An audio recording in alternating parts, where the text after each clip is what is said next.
भारतीय मजदूर संघ के 69वें तारांकन स्थापना दिवस के अवसर पर जिला कार्या बीएमएस मधुपुरा निकट रेलवे स्टेशन पर साढ़े 4 बजे हवन पूजन यज्ञ के साथ कार्यक्रम आरंभ हुआ। यज्ञ के ब्रह्मा दालचंद बाबा यजमान के रूप में श्री पवन कुमार श्रीवास्तव व जिलाध्यक्ष सतीश बाबू जादौन रहे। यज्ञ की पूर्णाहुति के पश्चात एक सभा हुई जिसकी अध्यक्षता जो कुछ भी करना है वो हमें करना चाहिए, क्योंकि जब तक राष्ट्रीय भावना का जागरण नहीं होगा हमारी एकता मजबूत नहीं होगी। सब जैसे माला का एक एक दाना है, इसको पिरोया गया, फूल एक एक फूल है, पिरोया गया है धागा। तो ये धागा जो है हमारा वो विचार है जो हमको जोड़ करके माले का स्वरूप देता है। ये भाव हमारे अंदर आ जाए, उसी विचार से जब हम जुड़ जाएंगे तो वैचारिक एकता से। इसमें देखिए भारतीय मजदूर संघ में एक और अच्छाई है कि हम आज किस तरह का कार्यक्रम का आयोजन किया?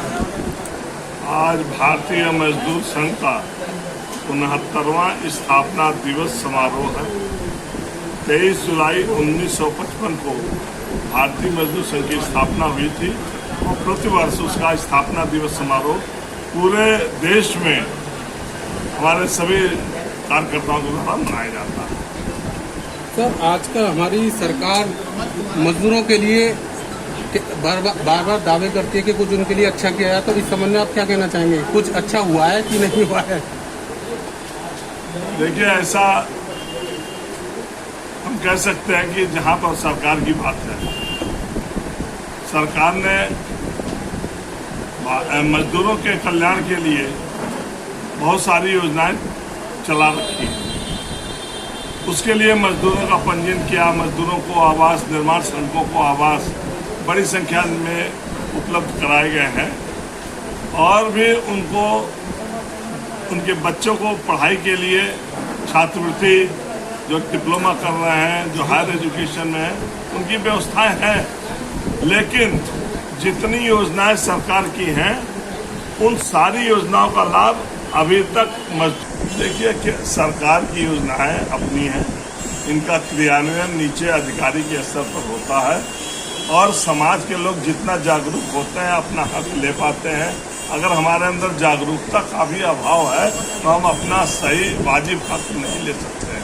मैं उदाहरण के लिए बताना चाहूँगा, आज बिजली के खंभे पर काम करते हुए अनेक मजदूरों की मृत्यु होती है और उन मजदूरों को जो मुआवजा मिलता है वो मुआवजा अधिनियम से कम राशि मिल रही है, लेकिन वो मजदूर ही आगे नहीं आता है। अनेक बार कहा जाता है कि चलिए उसका लाभ दिलाया जाए, वो मजदूर उसके लिए आगे लड़ता ही नहीं है। ये अनेक समस्याएं हैं इस प्रकार की। इसके लिए सभी जिम्मेदार हैं, प्रबंधन भी है। बहुत जगह प्रबंधन किसी को न्यूनतम मजदूरी नहीं देता है, समय से भुगतान नहीं करता है, ये प्रबंधन की कमियां हैं। और हमारे श्रम विभाग की भी एकदम पैरालाइज है श्रम विभाग, वो सभी उद्योगों की जांच करने में उसके ऊपर रोक लगी हुई है और वो कर नहीं पा रहा है, जिससे कि मजदूरों को उसका हक मिल जाए। भारतीय मजदूर संघ मजदूरों को हकों के लिए इस सरकार में कौन सा बड़ा काम करने जा रही है, कौन सा बड़ा प्रदर्शन करने जा रही है? आज स्थापना दिवस है, क्या स्थापना दिवस पर कोई प्रण किया है क्या संगठन ने? स्थापना दिवस पर तो हमारा यही संकल्प है कि हम मजदूरों को संगठित करके उसका हक दिलाएंगे।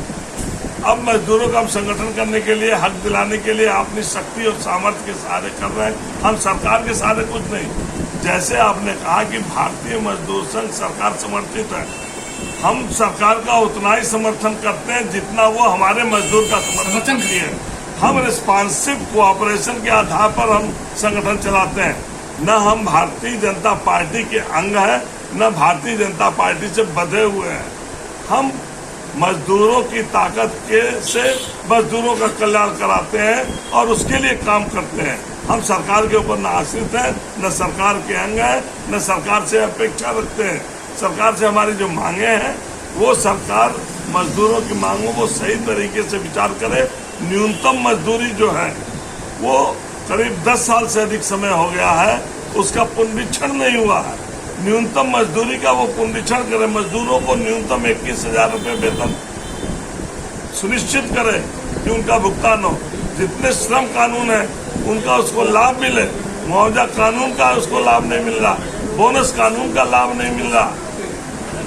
ये दुर्भाग्य की बात है कि हमको श्रम कानूनों का जो कि मैंडेटरी है उसका लाभ हमको नहीं मिल रहा है।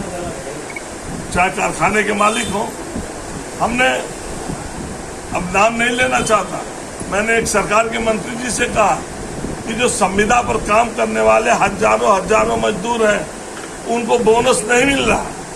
मैं आपकी मीडिया के माध्यम से भी कहना चाहता हूं। तो उन्होंने ये कहा कि हमने संविदा पर रखा, हम ही जब उसको बोनस नहीं देते हैं संविदाकार को, तो अपने मजदूर को बोनस कहां से देगा।